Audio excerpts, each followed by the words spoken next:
Alors, vous l'avez entendu hier, ici et ailleurs, l'extrême droite en Allemagne a fait une percée historique. On ne parlait pas d'un parti d'extrême droite comme cela depuis 80 et quelques années, vous voyez. C'est un parti qui a fait une percée dans une élection régionale, n'est-ce pas? Et l'extrême droite, ces dernières années, chez nos voisins, était pourtant assez faible électoralement. Quel est exactement ce Alternative für Deutschland?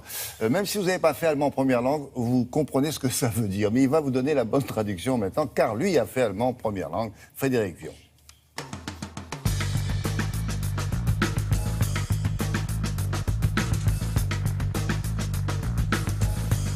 Alors ça veut dire? Alors, Alternative für Deutschland, en fait, alternative pour l'Allemagne. C'est un parti récent. Ils ont été créés seulement en 2013, imaginez. Leur percée électorale d'avant-hier n'en est que plus impressionnante pour un parti qui n'a que 3 ans d'existence. Vous allez voir sur ces images les responsables de ce parti, très satisfaits depuis dimanche dans cette région du Mecklembourg, qui est au nord de Berlin. Je rappelle que les régionales, c'est très important en Allemagne parce que les Länder, les régions, ont beaucoup de pouvoir outre-Rhin. Par exemple, l'éducation, qui n'est pas nationale, c'est géré par les Länder, de même que la culture, dans une certaine mesure la police.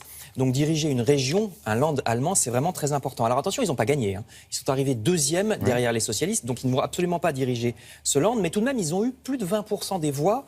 En plus, ce n'est pas la première fois, vous allez voir une carte avec en couleur tous les Länder où maintenant ils ont des députés régionaux. Ils sont présents dans les parlements régionaux.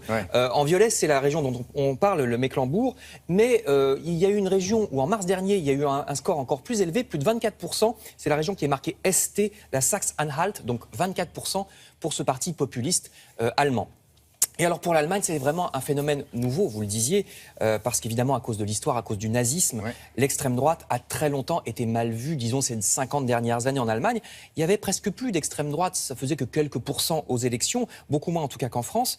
Alors ce parti, bien sûr, ne dit pas qu'il est d'extrême droite, comme d'autres d'ailleurs. Même pas qu'il est populiste, il dit qu'il est pour l'Europe des nations, qu'il est ni de gauche ni de droite, c'est le refrain habituel.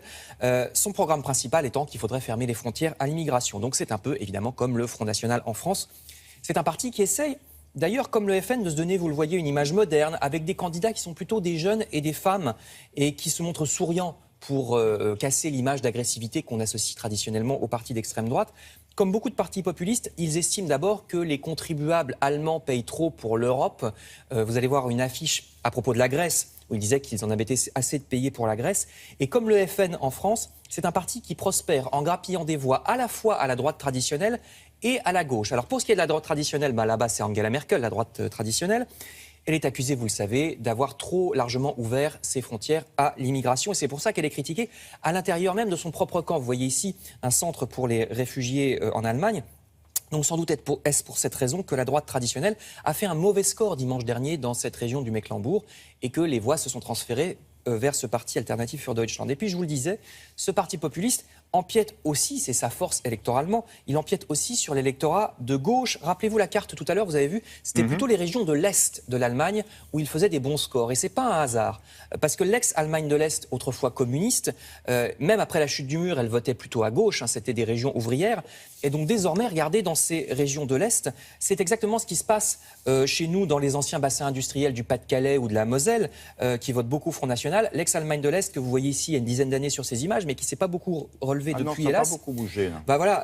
Il y a beaucoup plus de chômeurs que dans le reste de l'Allemagne. Les usines ont fermé. Il semble que les électeurs de gauche, de tradition ouvrière, se détournent eux aussi de leur parti traditionnel pour aller vers les populistes. Et puis l'Allemagne de l'Est, il ne faut pas oublier aussi une autre caractéristique de l'Allemagne de l'Est, c'est que du temps du communiste, c'était un endroit fermé où donc il n'y avait pas d'immigration. Depuis 50 ans, quand vous voyez l'immigration ici, ça c'est des images des années 70, mais qui étaient en Allemagne de l'Ouest, l'immigration essentiellement turque en Allemagne, c'était en Allemagne uniquement de l'Ouest. Donc ça peut expliquer aussi que les Allemands des régions de l'Est, surtout les Allemands âgés, imaginez, ils n'ont pas connu du tout d'étrangers pendant les 40 ou 50 premières années de leur vie. Y compris Mme Merkel. Y compris Mme Merkel, vivait là-bas. Qui est effectivement est-allemande au départ.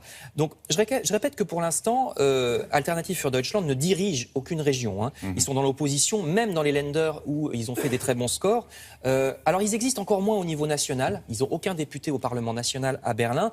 Leurs résultats sont trop faibles, du moins pour l'instant, puisque je vous rappelle qu'il y a des élections générales en Allemagne l'année prochaine et que là, il faudra voir ce qui se passe. Merci beaucoup.